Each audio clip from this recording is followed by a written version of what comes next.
I never imagined that at 71, I would be standing in my own kitchen, clutching the edge of the marble counter, like it was the only thing keeping me from collapsing, while my daughter-in-law looked me straight in the eye and smirked. Her words cut deeper than any knife. "Oh, we got married last night. It was for VIPs only." For a second, I thought I had misheard her. My hearing isn't perfect anymore, but the way her lips curled told me she wanted me to hear every syllable. My son Ethan stood beside her, silent, shifting uncomfortably. My hands trembled, not from age, but from shock. VIPs only, and I, his mother, wasn't one of them? I had spent the last 3 years covering their rent, $1,800 a month, every single month. That was 36 checks, totaling $64,800. I had paid for Monica's wedding dress, a lavender gown with sequins she had picked from a boutique, $1,200 on my credit card. I bought groceries, small gifts, even paid for Ethan's car repair when the engine gave out. In total, it was nearly $77,500. And yet, when it came to the most important day of his life, my son let me find out after the fact. Monica's eyes glimmered with something colder than diamonds. "It was family only," she said again, her tone dripping with satisfaction. "The real family." I looked at Ethan, hoping, begging for him to correct her, but he just lowered his gaze to the floor, hands stuffed in his pockets. My heart cracked. In that moment, I realized what I had been all these years. Not a mother, not a human being with feelings, but a bottomless vending machine. And then came the call. 3 days later, the phone rang. Monica's voice was sharp and casual, like she was ordering takeout. "We're ready to move in." "Did you send the keys to the villa yet?" The villa. My villa. The home Harold and I built together on the Florida coast, worth $5 million with wide glass doors that opened to the ocean breeze. That house wasn't just property. It was my sanctuary. My safe place after Harold passed, the garden where I planted roses, the dining room where I still set 2 plates, though one seat had been empty for years. I pressed the phone closer to my ear. "Excuse me?" "The keys," she repeated, impatient, "to the villa. Ethan and I are ready to move in. It's time you let us start our life there." For a long second, I couldn't breathe. The nerve, the arrogance. They had excluded me from their wedding, humiliated me, and now they thought they could take over the very roof above my head. My lips curled into a bitter smile. My voice, calm but steady, surprised even me. "Oh?" I said softly. "Didn't I mention the condition?" There was silence on the line. I could almost hear her stiffen. She hadn't expected resistance. For years, I had written checks, answered every call for money, nodded whenever Ethan begged, "Just this once, Mom." But this time was different. I hung up the phone and sat at the dining table. I looked at the polished wood surface, once a place for family meals, now littered with receipts, bills, and numbers. This table was no longer about love. It was a table of numbers, a battlefield where I could see exactly how much they had drained from me. $64,800 in rent, $7,200 in groceries, $3,500 in gifts, $2,000 in car repair. Total, $77,500, a lifetime of sacrifice reduced to cold arithmetic. I whispered to the empty chair across from me, the one where Harold used to sit. I was nothing but a bottomless vending machine. But something inside me shifted. For the first time, I felt the machine breaking. I was tired. I was done. I had given enough, more than enough, and they had thrown me aside like yesterday's newspaper. I knew right then I wasn't going to hand over those keys, not without them meeting my condition. And let me ask you, before I go further, what would you do if your own child and his wife cut you out of their wedding, then demanded the keys to your $5 million villa? Would you surrender out of love, or would you finally stand your ground? If you want to hear how I stood my ground, how I turned the tables after decades of being drained, stay with me until the end of this story. And if you believe that no mother should ever be treated like a bank account, then don't forget to subscribe, share this story, and let others know they're not alone. Your support helps me keep telling the stories that matter, because this isn't just my story. It's the story of every woman who has ever been used, dismissed, and finally decided, enough. That night, I locked every door and double-checked the bolts on my villa. I walked through the halls, the memories of Harold brushing against me like ghostly whispers. I paused at the balcony looking out at the ocean waves that glittered under the moonlight. I thought of Monica's smirk, Ethan's silence, and my own words. Didn't I mention the condition? For the first time in years, I felt something that wasn't despair or exhaustion. I felt control. I felt fire. And I knew this was just the beginning. The morning after Monica's phone call, I sat at the same dining table with a yellow legal pad in front of me. For the first time in years, I wasn't writing another check. I was writing down every dollar I had poured into Ethan's life since he left college. The numbers stared back at me like a cruel joke. 36 months of rent at $1,800 each came to $64,800. My hand shook as I wrote the figure, not because of arthritis, but because of the truth it spelled. Then I added $7,200 for groceries, bags of food I had delivered to their apartment so they wouldn't struggle. Another $3,500 for gifts, everything from flat-screen TVs to anniversary dinners I never attended, and $2,000 for Ethan's car repair when the transmission died. In total, it was $77,500. I leaned back in my chair, staring at the total like it was a gravestone. That number represented my love turned into debt, my motherhood measured in receipts. My heart ached. But more than that, I felt anger rising from somewhere deep, a place I had buried for too long. Across the room, by the window, hung the lavender wedding dress I had bought for Monica. She had left it here months ago after a fitting, too lazy to take it back. The sequins sparkled faintly in the morning light, mocking me. I had paid $1,200 for that dress, believing I was helping her step into a new chapter with dignity. Yet she had walked into that chapter without me, declaring I was not family.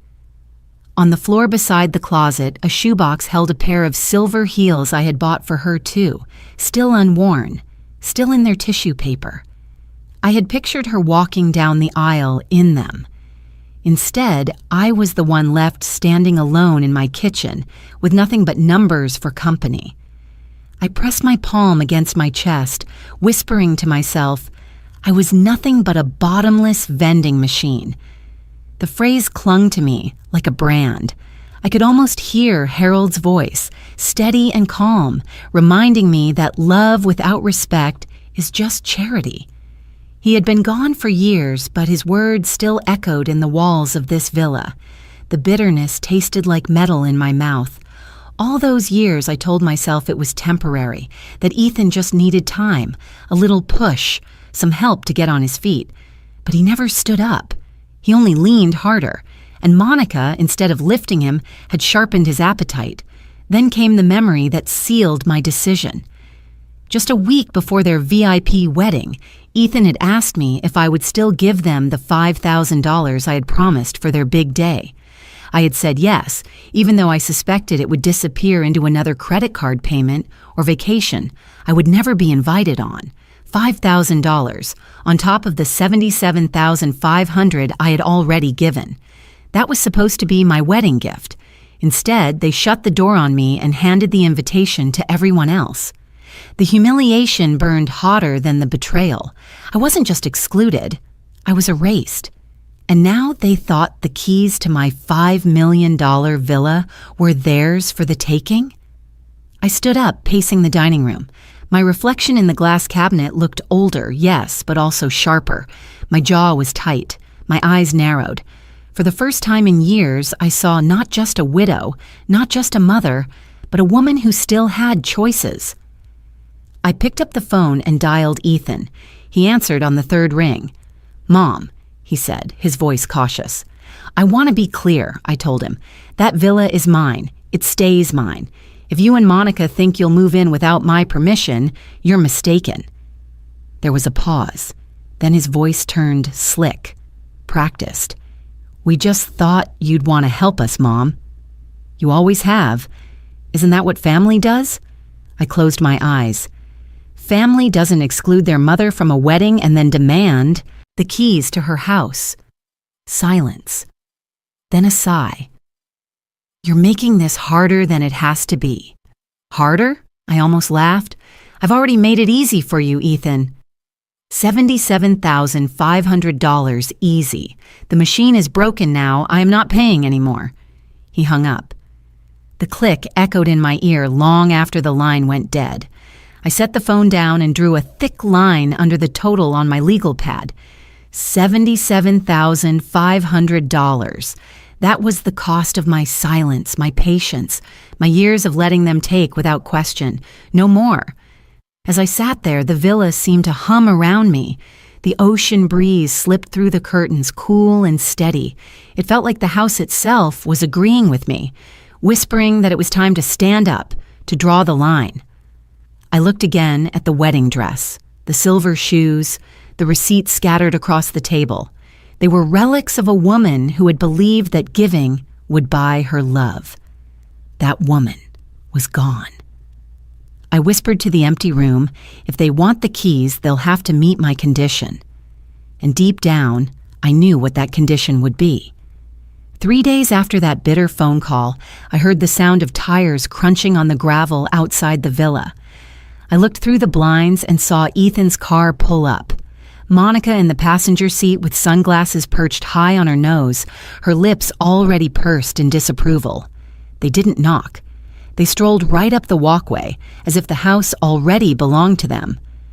I opened the door before they could ring the bell. "What are you doing here?" I asked, my voice flat. Ethan smiled weakly. "We thought we'd get a head start, Mom. You know, move some things," and Monica stepped past him, brushing against my shoulder as she crossed the threshold. She looked around the foyer, her gaze skating across the chandeliers, the polished marble, the family portraits on the wall. "Spacious," she murmured, "perfect for entertaining." I clenched my fists. "This is my home." She turned, her smirk curling like smoke. "Not for long." "Keys, please." The word keys rang in my ears. I felt Harold's absence beside me, the memory of his steady hand that used to calm me. But I also felt his voice, urging me not to cave. I straightened my spine. "Only VIPs get help," I said, my tone cutting. "Remember that?" Her smirk faltered for a fraction of a second before hardening again. Ethan stepped forward, his palms raised as if to calm me. "Mom, let's not do this. Monica didn't mean—" "She meant every word," I snapped. "And now you both mean to walk into my villa like it's yours." "Not today," Monica folded her arms. "Ethan is your son. This house is his inheritance anyway. Why delay the inevitable?" "Inheritance comes after death," I replied coldly. "Last time I checked, I'm still alive." The silence that followed was thick enough to choke on. Ethan's eyes darted between us, his jaw tight, his voice barely above a whisper. "Mom, maybe if you just let us settle in, things wouldn't be so tense." I laughed, bitter and sharp. "Settle in? After $77,500 I already gave you? After being cut from your so-called family wedding? Number. If you want to set foot in this villa, you'll do it under one condition." Monica tilted her head, curious but mocking. "And what condition is that?" I met her gaze. "You pay 6 months of your own rent up front, out of your own pockets, and you both sign a no-claim agreement stating you have no legal or financial rights to this property or any part of the Clark Living Trust. Do that, and only then will I hand over a key." The air in the room shifted. Monica's eyes flared, her face flushing with rage. Ethan's shoulders stiffened, his hands curling into fists at his sides. "That's ridiculous," Monica snapped. "You can't put conditions on your own family." "I just did," I replied. Ethan's voice cracked. "Mom, why are you being so cruel?" "Cruel?" My laugh was hollow. "Cruel is cutting your mother out of your wedding and then demanding the keys to her $5 million villa as if she's already dead. Cruel is draining every cent she has and calling it family love." For the first time, Ethan looked ashamed. His lips pressed together, his gaze flicking away from mine. Monica, on the other hand, only doubled down. "You'll regret this," she hissed. "When you're old and alone, you'll wish you had been kinder." I stepped closer, my voice steady as stone. "I'd rather be alone than be used." Remember that they stood frozen for a moment, the silence thick with everything unsaid. Then Monica turned sharply, her heels clicking against the floor as she marched toward the door. Ethan lingered a second longer, his eyes glassy, his lips parted as though he might apologize. But no words came. He followed her out. I watched from the window as they climbed into the car. Monica slammed the door hard enough to rattle the frame. Ethan started the engine, his face pale, his hands gripping the wheel too tightly. They didn't look back as they drove off. I closed the door and leaned against it, my breath shaky but proud. For the first time in decades, I had not reached for my checkbook. I had not opened the door wide and let them walk all over me. I had drawn a line in the sand. I whispered into the empty hall, "The machine is broken." And yet, even as I savored that small victory, I felt a shadow creeping in. Monica wasn't the type to accept defeat quietly. She would strike back. And I had to be ready when she did. I turned off the lights, locked the door, and stood in the quiet villa, wondering what storm was about to come through my life. The next morning, I dressed in a navy cardigan and pressed slacks, the kind Harold always said made me look put together.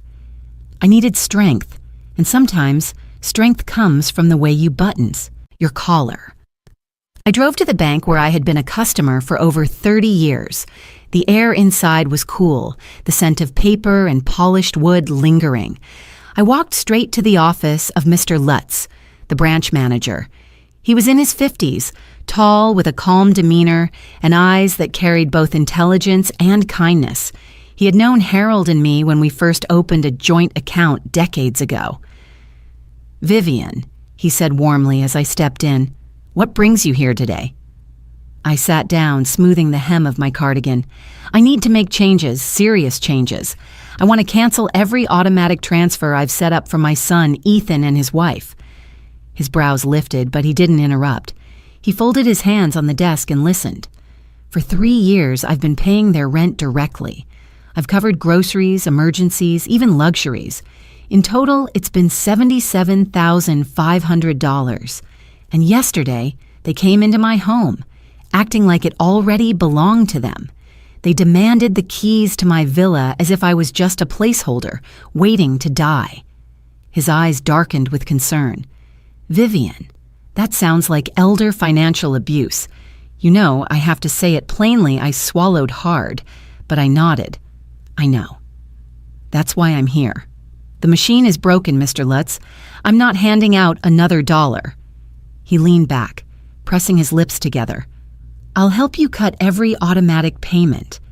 But you should know, when children get used to this kind of support, they rarely let go quietly." I gave a bitter smile. "I don't expect quiet.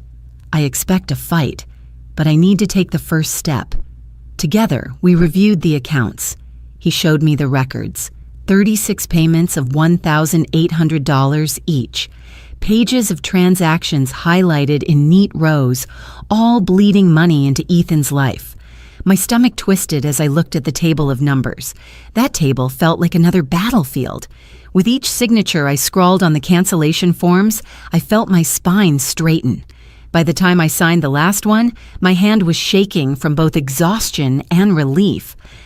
Mr. Lutz looked at me with a respect I hadn't felt from my own son in years. "Vivian," he said softly, "this is the first time in all these years you've come here for yourself. Not for Ethan, not for Monica, Just you tears pricked my eyes. It feels like I'm finally awake. When I left the bank, the Florida sun was blazing, the air thick with salt from the nearby coast. For the first time in a long time, I inhaled deeply without the weight of guilt pressing on my chest.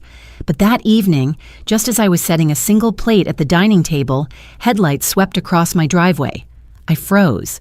Then came the knock, loud, demanding. I opened the door to find Ethan standing with a man in a crisp suit. Monica lingered behind them, her arms crossed, her smile razor sharp. "Mom," Ethan began, his tone falsely gentle, "this is Mr. Caro. He's here to help straighten things out." Mr. Caro extended a manicured hand. "Mrs. Clark, I represent your son and daughter-in-law. They've asked me to review some of your financial documents to ensure everything is in order. It's a simple matter. If you'll let us in, we can get started." The audacity nearly knocked the breath from me. Behind his polished tone, I could hear the threat. They were trying to corner me, to paint me as incapable of managing my own estate. I didn't take his hand. "My documents are private. You have no right to them." He smiled, patronizing. "Sometimes, Mrs. Clark, families don't understand when it's time to step aside. This villa, these accounts, they're complicated. We just want to protect you." My blood boiled. Protect me? From what? From living in the house my husband and I built? From using my own money to buy my own groceries? "No, thank you," Ethan's face tightened. "Mom, don't make this harder than it needs to be." I stepped forward, my eyes locked on his. "I already made it harder, Ethan. I went to the bank today. The money flow is over.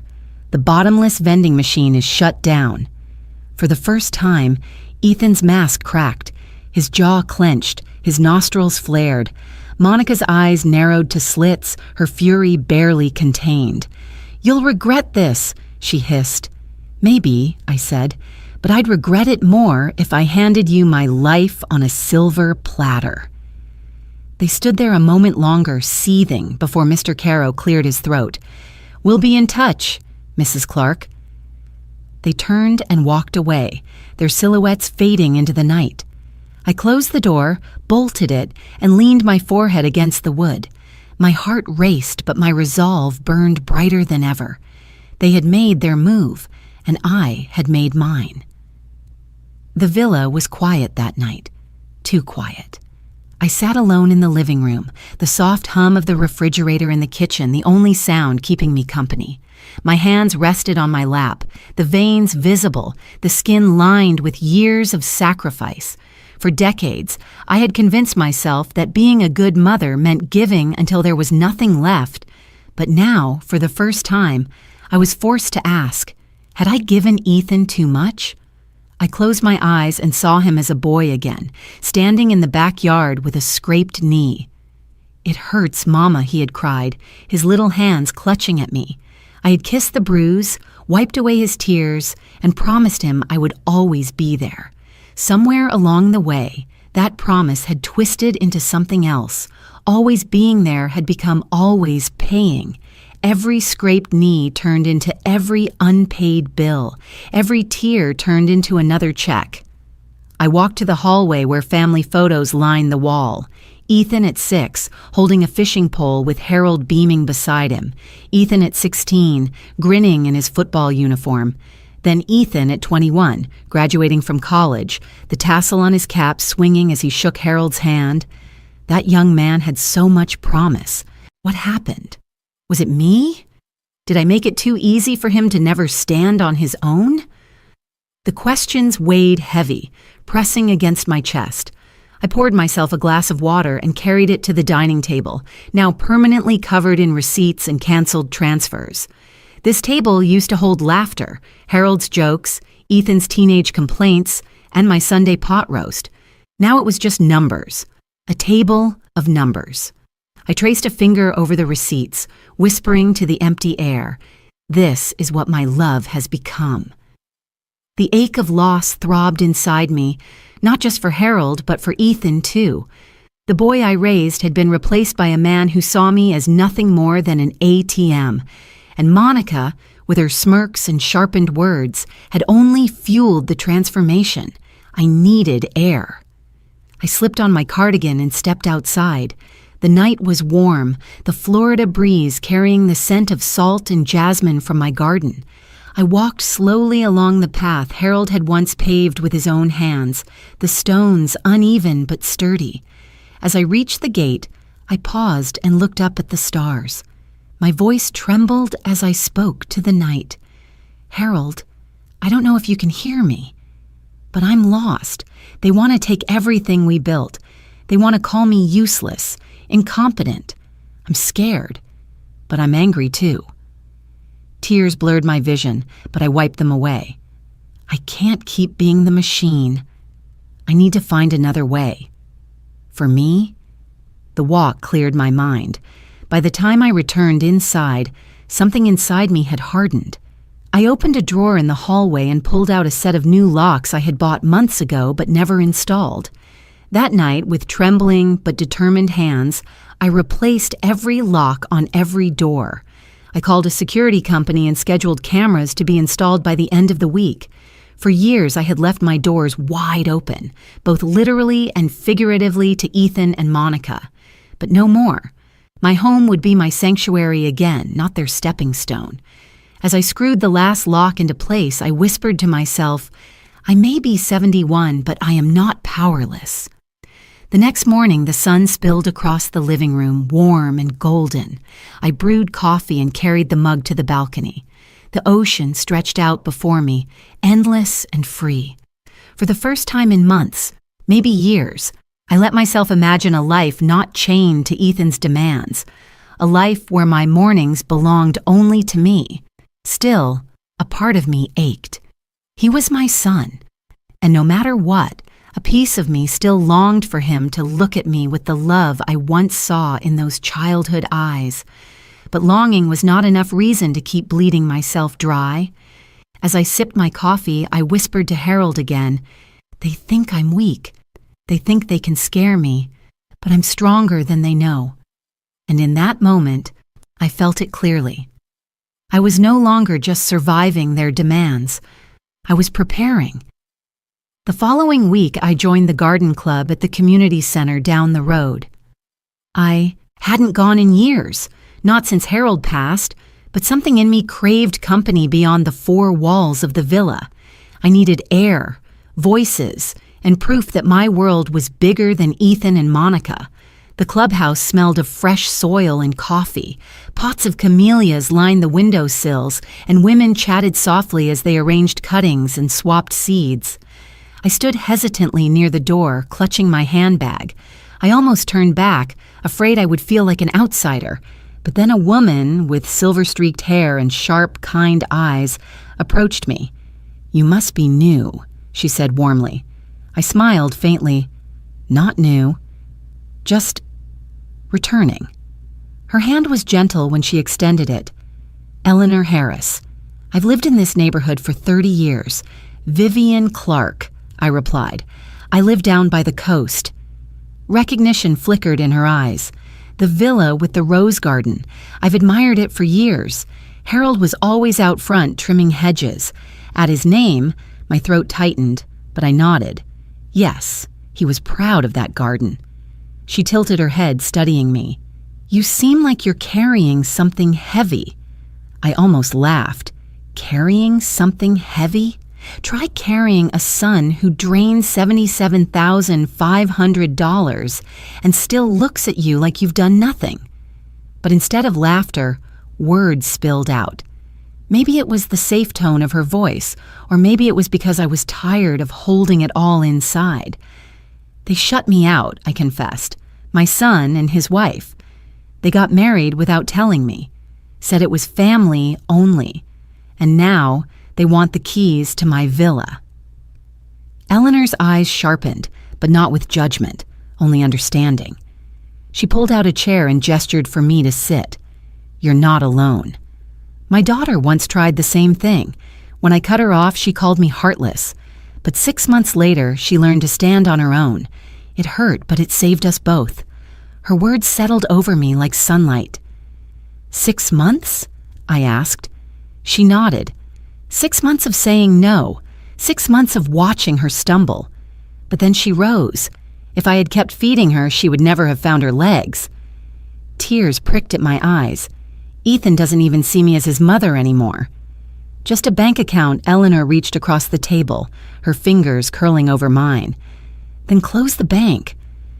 He'll hate you for it, at least for a while.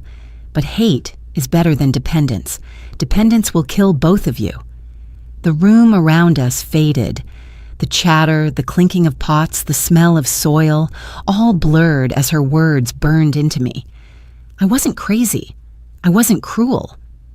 Other mothers had stood where I stood, and they had survived. For the first time in weeks, my shoulders loosened. I took a deep breath, inhaling the earthy scent of camellias. I thought I was alone, I whispered. Eleanor shook her head. You're not. Look around. Every woman here has a story of giving too much. The garden club isn't just about plants. It's about planting boundaries. The phrase made me smile. Planting boundaries. I had never thought of it that way, but it made sense. Like roses, boundaries had thorns for a reason. After the meeting ended, Eleanor walked with me to the parking lot. The late afternoon sun painted the sky pink, and the air was filled with the hum of cicadas. She touched my arm. Vivian, whatever they throw at you next, remember this. You don't owe them the keys. Not to the villa, not to your bank account, not to your peace. Her words echoed long after I drove home. That night I stood in my rose garden, the one Harold and I had tended together. I brushed my hand over a bloom, the petals soft yet defended by sharp thorns. I realized that was me now, still capable of beauty, still capable of love, but no longer defenseless. As the moon rose over the water, I whispered into the night, I am not alone. Inside, I sat again at the table of numbers, but this time, the sight of the receipts didn't crush me. I thought of Eleanor's voice, steady and sure. 6 months. That was the seed she had planted in me. If she could survive cutting her daughter off, then maybe I could survive cutting Ethan loose. Maybe survival wasn't even the right word. Maybe I could grow. The villa no longer felt like a fortress of fear. For the first time, it felt like home again. 2 days after meeting Eleanor, I sat at my kitchen table with a phone in my hand, staring at a number written neatly on a slip of paper she had given me. Call him, she'd said. He knows how to protect people like us. I hesitated, the old part of me whispering that I shouldn't stir the pot, that maybe Ethan and Monica would calm down if I just stayed quiet. But then I remembered Monica's voice demanding the keys, Ethan's silence and my own words. The machine is broken. I dialed. The line rang twice before a calm, measured voice answered. This is Donovan Weber. I introduced myself quickly, my words tumbling out. My name is Vivian Clark. I think my son and his wife are trying to take control of my villa. They've drained me for years, and now they want the keys to my $5 million home. They're bringing lawyers into my house, demanding documents. I don't know what to do. There was silence on the other end, but it wasn't the cold silence of judgment. It was the steady silence of someone listening carefully. Finally, he said, Mrs. Clark, what you're describing is elder financial abuse. It's more common than you'd think, and it's against the law. If you're ready, I can help you fight back. My throat tightened. Fight back? I don't know if I have the strength. You have more strength than you realize, he replied firmly. What you need is a strategy. You've been too generous, and now they believe generosity equals weakness. It doesn't. We'll prove that night Mr. Weber came to the villa. He was in his late 40s, with graying hair at his temples and eyes that carried both intelligence and compassion. He sat across from me at the table of numbers, scanning the receipts and bank statements I had laid out. $77,500, he murmured, tapping his pen against the total I had underlined. Rent, groceries, gifts, car repairs. This isn't support anymore. This is exploitation. Hearing someone else name it out loud sent a chill through me. So what do we do? He leaned back, folding his hands. First, we document everything. Every check, every bill, every transfer. Then we make sure you have no more automatic payments tied to them. You've already stopped that, which was smart. Next, we protect your villa. Change the locks, install security cameras. You'll want a written record that this property is solely yours and that any attempt to claim otherwise is invalid. I nodded. I've already changed the locks. The cameras are being installed tomorrow. He gave a small smile. Good. You're ahead of me. Finally, we prepare for escalation. From what you've told me, they've already brought a lawyer. That means they're planning something bigger, possibly a guardianship petition, claiming you're not competent to manage your own affairs. The words hit me like a blow. Incompetent? They dare say that? They will, he said simply. It's the oldest trick in the book. But don't worry, we'll counter it. I'll have you evaluated by Dr. Moore, one of the most respected psychiatrists in the state. His report will make their accusations crumble. For the first time in weeks, I felt a spark of hope. A man who knew the system was on my side, a shield between me and the storm. As he gathered the papers into a neat folder, he looked me in the eye. Vivian, you've been surviving on defense for too long. It's time you went on offense. If they want the keys, we'll make them face the condition you set, and we'll show the court you're stronger and sharper than they ever imagined. That night, after he left, I walked through the villa, each step echoing with new confidence. I paused at the door to the master bedroom where Harold's photograph still sat on the dresser. His smile in that picture was steady, reassuring. I'm not alone anymore, I whispered. I have someone fighting with me now. The next morning, the security team arrived to install cameras. I watched as they placed them above the doors, the gates, even the garage. When they finished, I stood in the driveway and looked at the villa.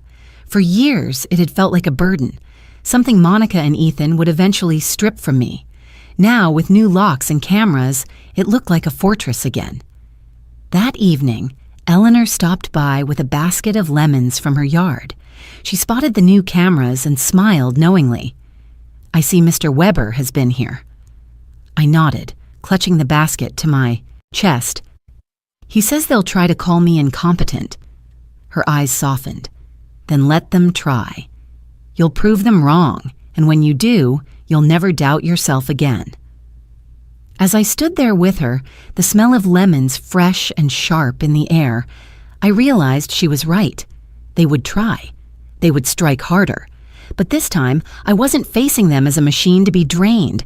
I was facing them as a woman with boundaries, allies, and fire. That night, I sat at the balcony with the ocean breeze on my face and whispered to the waves, if they want a war, they've got one. The storm came faster than even Mr. Weber predicted. A thick envelope arrived at my doorstep one morning, delivered by a stern-looking courier who didn't bother with small talk. Inside was a letter from a law firm I'd never heard of, signed neatly at the bottom by Mr. Caro. It accused me of being unable to manage my finances responsibly and claimed that, for my own safety, my son and daughter-in-law were petitioning the court for guardianship over me. I sat at the kitchen table, the letter trembling in my hands. Guardianship. It meant they wanted to strip me of my right to control my bank accounts, my property, my villa. It meant they wanted to reduce me to a child in the eyes of the law. My heart pounded so loudly I could hear it echoing in my ears. That afternoon, Ethan and Monica showed up again, this time with smugness written all over their faces. Ethan wouldn't meet my eyes, but Monica looked directly at me, her voice syrupy sweet. It's for your own good, Vivian. You've been slipping. Everyone can see it, slipping, I repeated, my voice sharp. The only thing slipping is your grip on my wallet. Her smile widened. We'll let the court decide. Mr. Caro's presence became clear a few days later when he paraded their so-called witnesses. First was Mr. Davis, a neighbor who had always resented my rose garden because it blocked part of his view. He told anyone who would listen that he had observed concerning behavior. He mentioned the time I argued with Ethan on the driveway, twisting it into a sign of paranoia. He even hinted that strangers came and went from my villa, implying I was being manipulated. Then came Mr. Green, the pharmacist down the street. He had once filled Harold's prescriptions and later mine. Somehow, Monica convinced him to sign a statement suggesting I had been confused about my medications. The truth was, I had once asked him to double-check a dosage after my doctor switched brands. A moment of caution, twisted into evidence of incompetence. Finally, they unveiled their trump card, Dr. Lehman, a psychiatrist I had never met. According to Monica, he was concerned about signs of memory loss and poor judgment. Concerned without ever having spoken to me once in his life. He was a doctor for hire, his pen ready to scribble whatever diagnosis they needed. When Mr. Weber read, through the documents, his jaw tightened. This is a full-scale assault. They're stacking witnesses, building a narrative. They want the judge to see you as fragile, confused, incapable. And what if the judge believes them? I whispered. He leaned forward, his voice firm. Then we make sure the judge sees the truth. They've built a story, Vivian, but stories crumble against facts. And we have facts. We have receipts, statements, your canceled transfers, even Dr. Moore's evaluation once we schedule it. Don't let their noise fool you. Still, fear gnawed at me. It wasn't just Ethan and Monica anymore. It was neighbors, professionals, doctors. It felt like the world was tilting against me. As if that wasn't enough, a knock came on my door one Thursday morning. This time, it wasn't Ethan, Monica, or their lawyer. It was a woman in a gray suit with a badge clipped to her blazer. She introduced herself as Miss Schultz, a social worker assigned to investigate claims of elder neglect and incapacity. She stepped into my living room with a clipboard in hand, her eyes scanning everything. The bills on the table, the photos on the wall, the lavender dress still hanging by the closet. Mrs. Clark, I'm here to ensure you're safe and able to manage on your own. For a moment, I felt my knees weaken. This was real now. It wasn't just Monica's words or Ethan's silence. The state was inside my home, judging whether I was fit to live freely. I offered her tea, my hands shaking only slightly as I poured. You'll find I'm perfectly capable, Ms. Schultz. The only danger in this house is how much money I've been giving away. Her brows furrowed. That's exactly what we need to clarify. By the time she left, promising to follow up, my chest felt tight with dread. They had escalated it beyond family squabbles. This was now a battle with paperwork, witnesses, and government oversight. That night, I sat on the balcony with the waves crashing below, clutching Harold's photo. They want to call me incompetent, I whispered into the dark, but I am more clear-eyed now than I have ever been. I knew the days ahead would be harder, but I also knew this. I wasn't backing down. 2 days after Ms. Schultz's visit, my villa became the stage for a confrontation I'll never forget. I had barely finished brewing my morning coffee when I heard a knock at the door. Firm official. When I opened it, there she stood again, clipboard in hand, her expression serious. But this time, she wasn't alone. Ethan and Monica hovered behind her, flanked by Mr. Caro in his immaculate suit.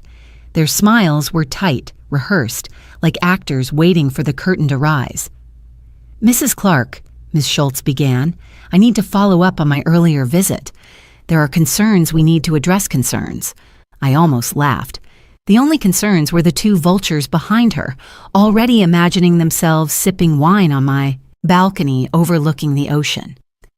I stepped aside politely because I had nothing to hide. My home was tidy, my bills were neatly stacked, my pantry full. I was 71, yes, but not helpless, not broken. They walked into my living room like they owned it. Monica immediately eyed the family portraits, her gaze lingering on the frame of Harold and me on our wedding day. Such a beautiful villa, she said smoothly, but it's too much for Vivian to handle alone. She forgets things, misplaces important papers. We just want to help. My jaw tightened. I turned to Miss Schultz. If I may, I'd like to introduce someone. Right on cue, the front door opened again, and Mr. Weber stepped inside, briefcase in hand. His voice was calm but commanding. "Good morning. I'm Donovan Weber, legal counsel for Mrs. Clark." The shift in the room was immediate. Monica's smirk faltered. Ethan looked down at his shoes. Even Mr. Caro's polished smile cracked for a split second. Weber shook Miss Schultz's hand firmly. "I understand you're investigating claims of incapacity. I'd like to provide documentation that will clarify a few things." He opened his briefcase and laid out copies of bank records, neatly tabbed and highlighted. Over the past 3 years, Mrs. Clark has paid exactly $77,500 in rent, groceries, gifts, and car repairs for her son and daughter-in-law. These weren't signs of confusion or incompetence. They were signs of generosity that was abused. Ms. Schultz flipped through the papers, her brow furrowing. Weber continued, his voice steady. If she were incompetent, would she have detailed records of every expense? Would she have canceled automatic transfers at the bank, replaced locks on her villa, installed security cameras? This is not a woman who has lost capacity. This is a woman who has finally found the courage to say no. I sat straighter in my chair, his words wrapped around me like armor. But Monica wasn't finished. She gestured sharply toward Mr. Davis, who had just walked in uninvited. He cleared his throat nervously. "I've seen concerning things." She argues with Ethan in the driveway. Strangers visit at odd hours. I think she's being manipulated. Weber didn't even blink. "And do you have proof of these claims? Photographs, videos, anything beyond your personal dislike of her rose garden?" Mr. Davis stammered, his face reddening. "Well, no. But everyone talks. Gossip," Weber cut him off, "is not evidence." Next, Monica produced the statement from Mr. Green, the pharmacist. She handed it to Miss Schultz with a triumphant smile. "See?" Even her pharmacist noticed confusion with medications. Weber took the paper, skimmed it, then handed it back. Mrs. Clark asked a pharmacist to double-check a dosage after a brand change. That's not confusion. That's caution. If anything, it proves she's responsible with her health. For the first time, Miss Schultz's lips curved ever so slightly, as if she agreed. Caro stepped forward, trying to regain control. "We believe Mrs. Clark is vulnerable and in need of guardianship. My clients are simply trying to ensure her safety and the proper management of her estate." Weber's eyes sharpened. "No, Mr. Caro. What your clients want is control of a $5 million villa. They've drained her for years, and when the money stopped, they pivoted to legal manipulation. That's not protection. That's exploitation." The room went still. Monica's face burned crimson. Ethan's shoulders sagged as though the weight of the truth was pressing down on him. Miss Schultz closed her folder. "I'll be filing my report," she said evenly. "And from what I've seen, Mrs. Clark is more than capable of managing her own affairs." Relief flooded through me so fast I nearly cried. They had brought their accusations, their witnesses, their smug certainty. But Mr. Weber had turned it all into smoke. For the first time, I saw doubt flicker in Monica's eyes. They left soon after, their footsteps echoing down the walkway. When the door closed, I slumped into my chair, trembling. Weber placed a steady hand on my shoulder. "They'll take this to court, Vivian. Be ready. But remember, you're not fighting alone anymore." I nodded, my voice barely above a whisper. "Let them bring the court. I'll be ready." That night, when the villa finally fell silent, I crumbled. The weight of it all pressed down until I could barely breathe. I sat on the edge of my bed, staring at the framed photo of Ethan as a child, his little hands covered in sand from the beach, his smile wide and innocent. Where had that boy gone? How had he grown into a man who would drag me into court, who would stand by while his wife accused me of being unfit to live my own life? Tears spilled down my cheeks, soaking the neckline of my nightgown. I had fought them at the bank, at the villa, even in front of the social worker. But alone in the dark, I felt small, old, forgotten. The villa, with its wide windows and polished marble floors, felt like a cavern now, echoing with emptiness.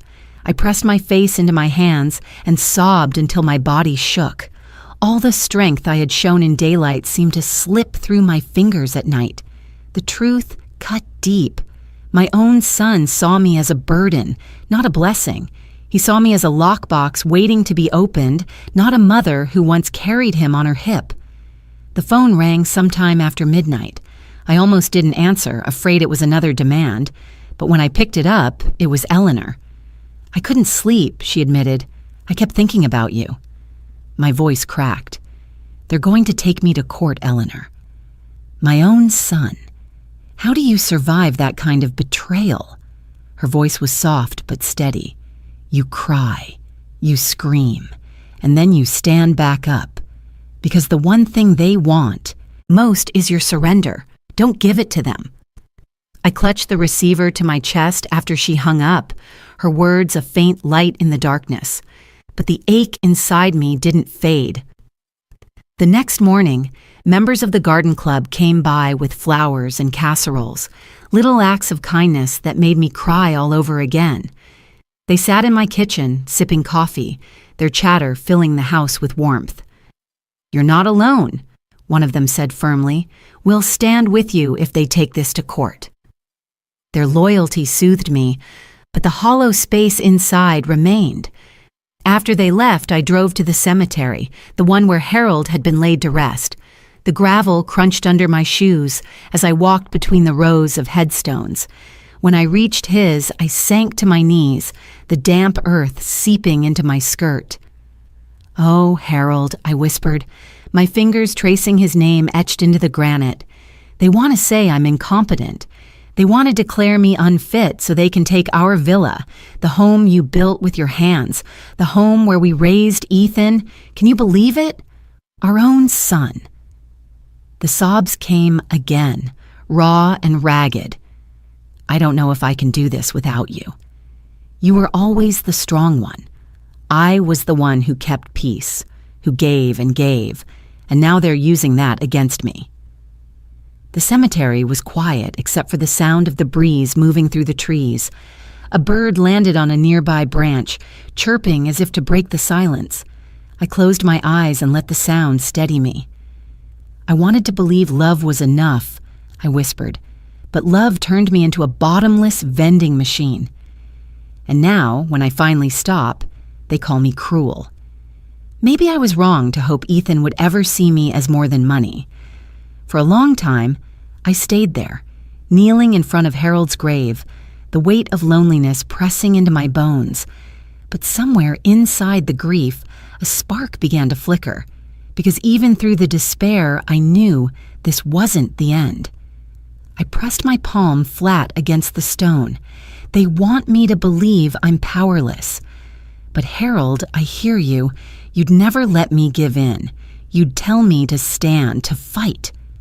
By the time I left the cemetery, my cheeks were still damp, but my spine was straighter. The night had nearly swallowed me whole, but I had clawed my way back to the surface. I wasn't finished yet. The cemetery was nearly empty when I returned the next evening. The sky was painted in streaks of orange and violet, the kind of twilight Harold had always loved. I carried a single white rose in my hand, its petals trembling in the breeze. When I reached his grave, I knelt down slowly, the damp grass pressing against my knees. For a long moment, I just stared at his name etched into the stone. Harold Clark. Beloved husband and father. The words carved into granite felt heavier now. Beloved father. Would Ethan even remember what that meant? I placed the rose at the base of the stone and let the silence fill me. My chest ached with grief, but grief was no longer the only thing inside me. Anger had begun to burn there too, steady and sharp. "Harold," I whispered, "I've tried everything. I gave Ethan everything. I thought if I just kept giving, he'd love me, that he'd remember I was his mother, but all he remembers is the sound of money leaving my hands. They call me incompetent. They want the keys to our $5 million villa. They think they can erase me with a signature. My voice broke, but I didn't stop. Do you know what hurts the most? Not Monica's cruelty, not Caro's lies. It's Ethan's silence. He doesn't fight for me. He doesn't defend me. He stands there and lets them carve me up like a corpse they're eager to bury. I pressed my palm against the cold granite, the chill seeping into my skin, but I won't let them. Not anymore. The machine is broken. Do you hear me, Harold? The machine is broken, and I am free. The words spilled out louder than I intended, carried off by the wind. My tears dried on my cheeks, leaving only salt and resolve. For the first time, I wasn't just mourning what I had lost. I was promising what I would fight for. I swear to you, I said firmly, my voice steady now, I will not let them take our home. I will not let them reduce me to a number on a form. I will stand in that courtroom, and I will remind everyone who I am. I am Vivian Clark. I am not a bank account. I am not a burden. I am a woman who built her life with her own hands, and I am not finished yet. The breeze picked up, lifting my hair from my shoulders. I closed my eyes and imagined Harold standing behind me, his steady hand on my shoulder, his voice calm and reassuring. In that moment, I didn't feel entirely alone. When I rose to my feet, the twilight had deepened into dusk. I wiped the dirt from my knees and looked down at the rose resting against the headstone. This isn't goodbye, Harold. It's a promise. And when I win, I'll come back here and tell you myself. On the drive home, the road seemed clearer, the villa less like a prison and more like a fortress. I pulled into the driveway just as the first stars began to appear in the sky. Inside, I found Mr. Weber waiting with a folder tucked under his arm. His expression softened when he saw me. "You've been to the cemetery," he said quietly. I nodded. I made a vow. I'll fight them until the end. He placed the folder on the table. "Then you'll need this. Dr. Moore has agreed to evaluate you. He's thorough, respected, and not afraid to contradict people like Dr. Lehman. His report could decide everything." I ran my hand over the folder, feeling its weight. "Then let's do it. I want them to see I'm stronger than they ever believed." Weber smiled faintly. "That's the spirit I was hoping to see." That night, as I double-checked the locks on the villa and glanced at the red lights of the new security cameras, I felt a new kind of calm. The fear hadn't disappeared, but it had hardened into something sharper. Determination. I climbed into bed, Harold's photo still on the nightstand. Before I turned off the lamp, I whispered into the quiet room, "Tomorrow the fight begins in earnest." And I am ready. 2 mornings later, I sat in Dr. Moore's office, a modest room filled with shelves of medical books and framed certificates. The walls were painted a calming blue, but nothing about my mood was calm. My palms were damp as I clutched my handbag, waiting for him to finish jotting notes on his clipboard.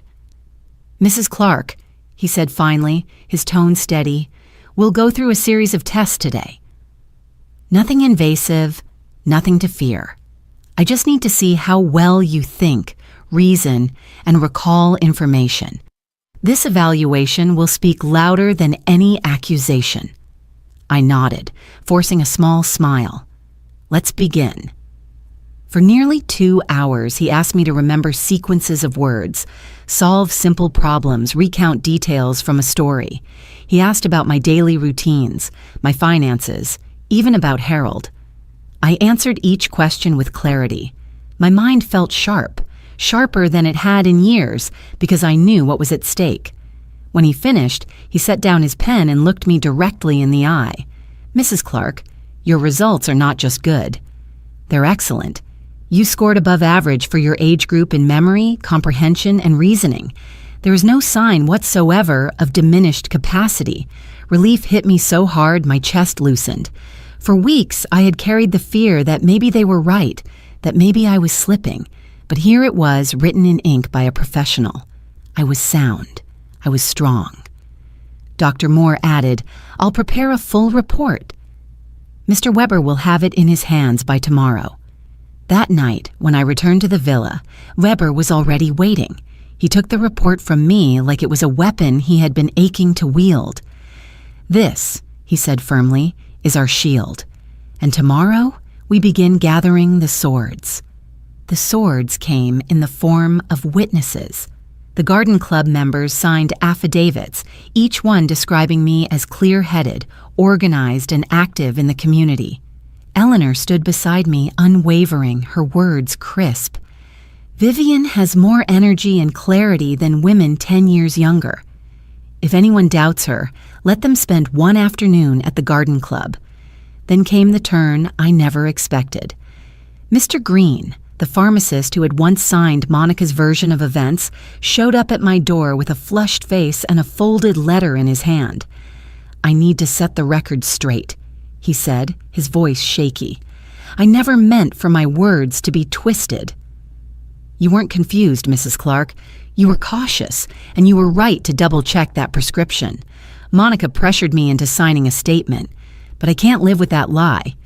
This letter retracts my earlier words I took the letter with trembling hands. Thank you, Mr. Green.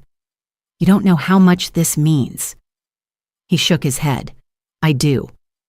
People like her ruin reputations. I won't let mine be one of them."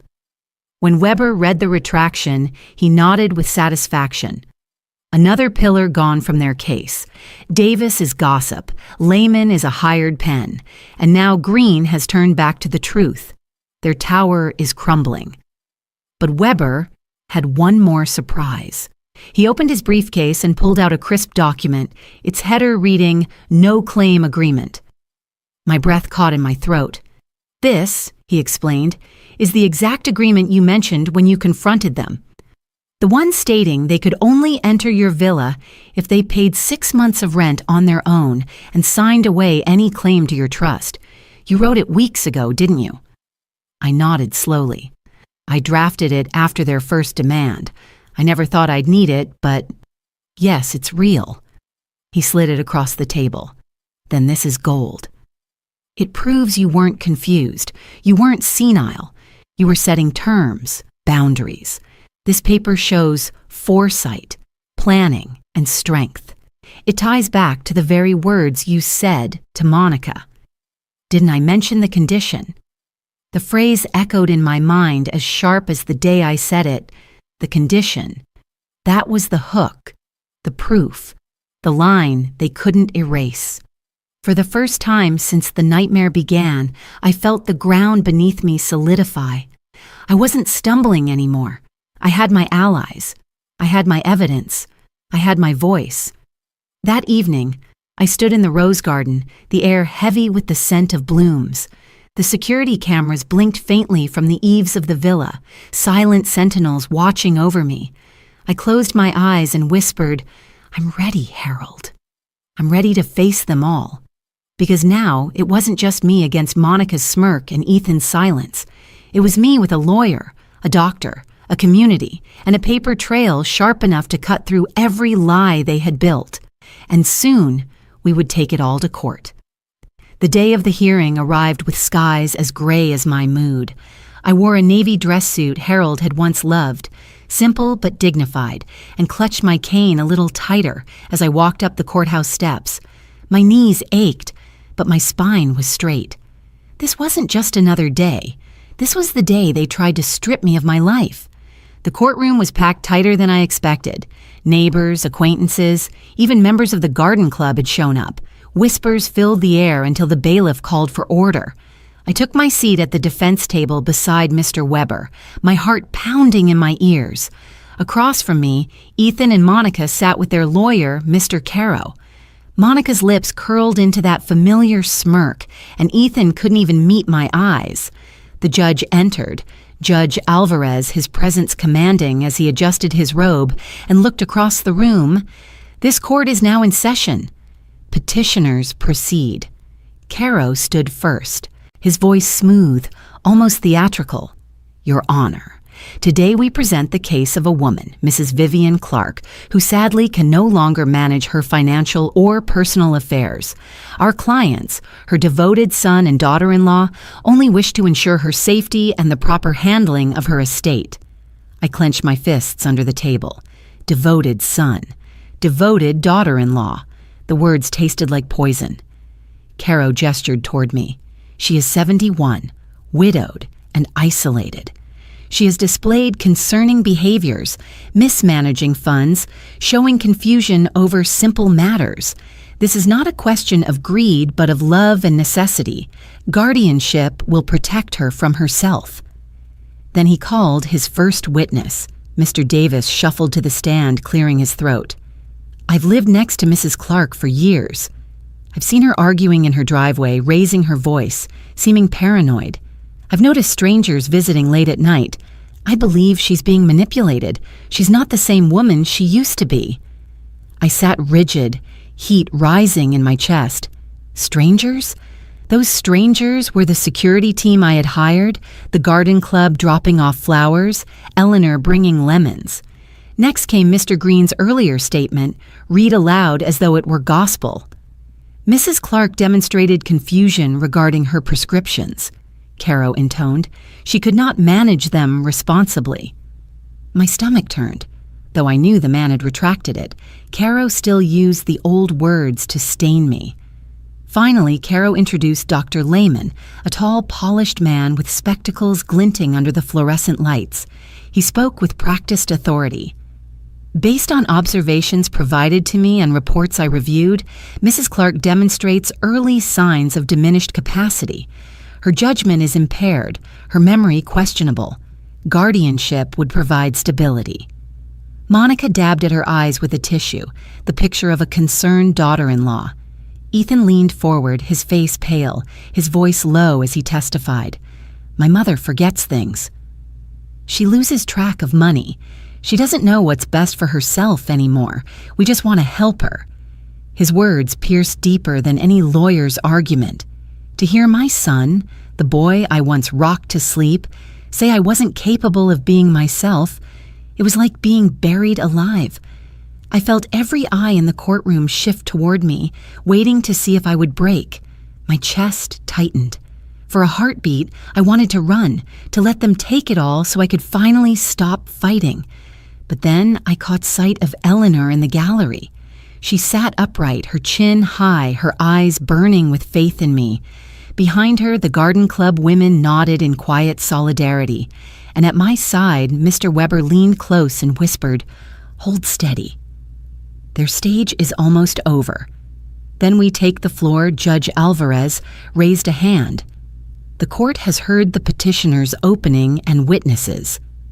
We will now proceed to cross-examination, and the defense Caro returned to his seat, Monica clutching his arm like she'd already won. Ethan's eyes flicked to me briefly, but he looked away just as quickly, shame shadowing his face. My breath steadied as Weber rose slowly, his expression unreadable, but his presence commanding. Your Honor, he began, what we have just heard is a story stitched together from gossip, exaggerations, and the convenient words of hired voices. But stories can be tested, and that is what we will do. I straightened in my chair. My heart was still pounding, but it wasn't just fear anymore, it was fire. Their side had painted me as weak, confused, broken. Now it was our turn to show the truth. Mr. Weber rose slowly, buttoning his jacket with deliberate precision.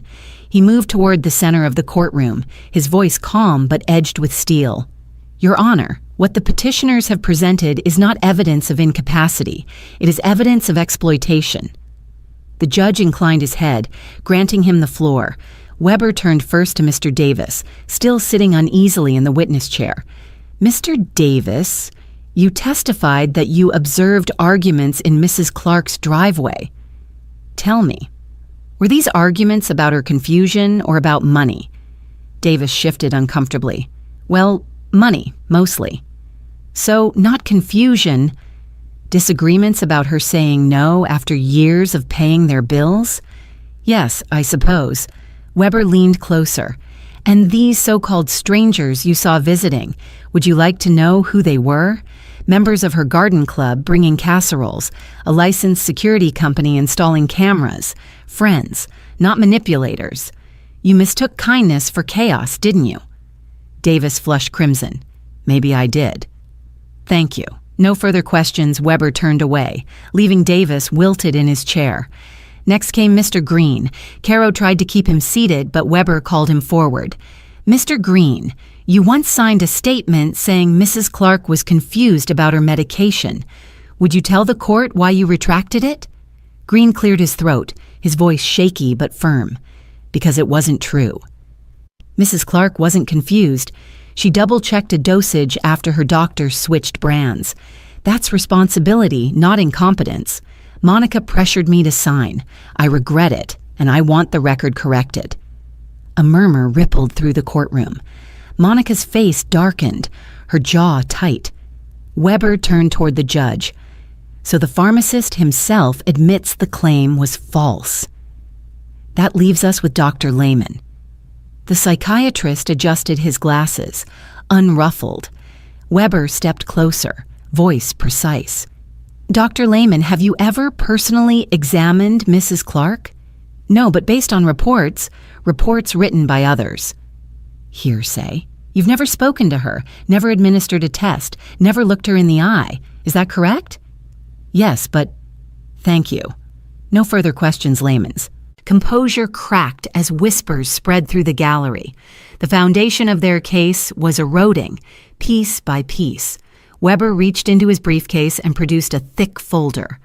Your Honor, allow me to submit Dr. Moore's full evaluation. Unlike Dr. Lehman, Dr. Moore actually examined Mrs. Clark. He found her above average in memory, reasoning, and judgment. These results prove she is fully competent to manage her life and estate. Judge Alvarez flipped through the report, his brow lifting slightly as he scanned the highlighted scores. But Weber wasn't finished. He walked to the evidence table and lifted another document, the one that made my breath catch. The no-claim agreement. Your Honor, weeks before this petition was filed, Mrs. Clark drafted this agreement. It stated that if her son and daughter-in-law wished to enter her villa, they must pay 6 months of rent from their own pockets and sign away any claim to her property or trust. This is not the act of a woman confused or incapable. This is foresight. This is a woman setting clear boundaries. She even used the very phrase she repeated on the phone. Didn't I mention the condition? All eyes swung to Monica. Her face drained of color, then flushed again with rage. Ethan's shoulders sagged, his lips pressed together in silence. Weber turned to me. Mrs. Clark, would you like to address the court yourself? My legs trembled as I rose, cane in hand, but my voice was steady. I faced the judge, the gallery, and finally my son. For years, I began, I believed love meant giving. I gave 36 months of rent, $64,800. I bought groceries, gifts, even car repairs. In total, $77,500. I thought if I just kept giving, my son would see me. But I was wrong. I wasn't his mother. I was his bottomless vending machine. The phrase echoed through the room. Even Monica flinched. I continued, my voice louder now. When they cut me out of their wedding and called it family only, I stayed silent. But when they demanded the keys to my $5 million villa, I finally said no. Not without meeting the condition, not without respect. And because I said no, they dragged me here to be declared incompetent. But look at me. I am not broken. I am not weak. I am free. For a moment, the courtroom was utterly silent. Then Judge Alvarez leaned forward, his tone measured but clear. The evidence presented by the petitioners is insufficient, unreliable, and in some cases outright retracted. The defense has provided credible documentation, professional evaluations, and testimony that proves Mrs. Clark is fully capable of managing her life and estate. Therefore, the petition for guardianship is denied. My knees nearly buckled with relief. The gavel struck, the sound echoing like thunder. I had won. Across the aisle, Monica's face twisted into fury, her carefully painted mask shattered. Ethan lowered, his head shame etched into every line of his posture. But I didn't look at them long. I turned instead to the gallery, to Eleanor and the garden club, to Mr. Weber and Dr. Moore, to every face that had stood with me. I raised my chin. "The machine is broken," I said quietly but firmly, "and I am free." The gallery erupted into quiet applause, muffled but heartfelt. Eleanor's eyes glistened with pride. Weber placed a steady hand on my arm. "You did it, Vivian." "You stood your ground." I nodded, my chest swelling with something I hadn't felt in years: dignity. I had walked into that courtroom accused of being powerless. I walked out as proof that no one, no child, no spouse, no lawyer, had the right to erase me. The day after the hearing, I woke up to the sound of waves brushing against the shore. For the first time in months, the sound didn't feel like background noise to my worry. It felt like freedom. Sunlight streamed through the villa windows, warm and golden, painting the walls in hope instead of dread. I walked slowly through each room, touching the polished banister, the framed photos, the curtains Harold had chosen years ago. This villa had been a battlefield, but it didn't have to remain one. It was time to let it become something else. My sanctuary had been turned into a target. Now I would choose what it became next. By the end of that week, I signed papers with a real estate agent. The villa sold for $5 million, just as I had always known it was worth. People gasped when they heard I was letting it go, but I felt lighter the moment I handed over the keys. They had wanted those keys so desperately, and now they meant nothing to me. I moved into a smaller condominium overlooking the sea, a place built for peace rather than grandeur. The view was just as breathtaking, but the space felt mine in a way the villa hadn't for years. Here, no footsteps echoed that weren't my own. No shadow of entitlement darkened the doorway. Only me and the freedom I had fought for. The first thing I did with the money was set aside a donation. $1 million went directly to an organization dedicated to fighting elder financial abuse. I wanted other women, mothers, widows, anyone who had been treated as a wallet instead of a person, to know they weren't alone. I wanted them to know their voices mattered and that their dignity wasn't for sale. The rest I divided carefully, enough to live comfortably, enough to travel, enough to breathe without fear of the next phone call asking for more. For once my accounts were for me, not for anyone else's debts. Diana, my sister, came to visit the new condo soon after. She walked through the door carrying flowers and her familiar, no-nonsense smile. "It suits you," she said, glancing at the wide balcony where the ocean shimmered. I hugged her tightly. "It feels like starting over." She pulled back, looking into my eyes. "You didn't just start over, Vivian. You won. You proved you were more than their machine. You proved you were free." Her words filled me with a warmth I had longed for. Family didn't always come from blood. It came from truth, from people who loved you enough to stand beside you instead of drain you. Diana had always been that person, and now Eleanor and the garden club were too. Not long after, Eleanor invited me on a trip. "Italy," she said with a mischievous smile. "We'll drink wine, walk through gardens, and remind ourselves that life isn't over just because people tried to bury us early." And so we went. In Florence, I stood before cathedrals that had survived centuries, stronger for their cracks. In Rome, I threw a coin into the Trevi fountain, whispering a wish not for riches but for resilience. In Venice, I sat by the canals and laughed with Eleanor until my cheeks hurt. For the first time in decades, I wasn't living for anyone else's needs. I was living for mine. One evening, back at the condo, I sat on the balcony with a glass of wine. The sun was sinking into the horizon, casting gold across the water. I held Harold's photograph in my lap and smiled through the sting of tears. "We did it," I whispered. "They wanted to erase me, but I stood. I'm not their vending machine anymore. I'm free." The wind carried my words out over the ocean, and I imagined Harold smiling back at me, proud. I leaned forward, speaking not just to him, but to the world beyond the camera lens of this story. If you were me, would you have handed them the keys? The waves answered in their eternal rhythm, and for once I didn't feel the need to explain myself anymore. I had chosen freedom, and freedom, I realized, has no price.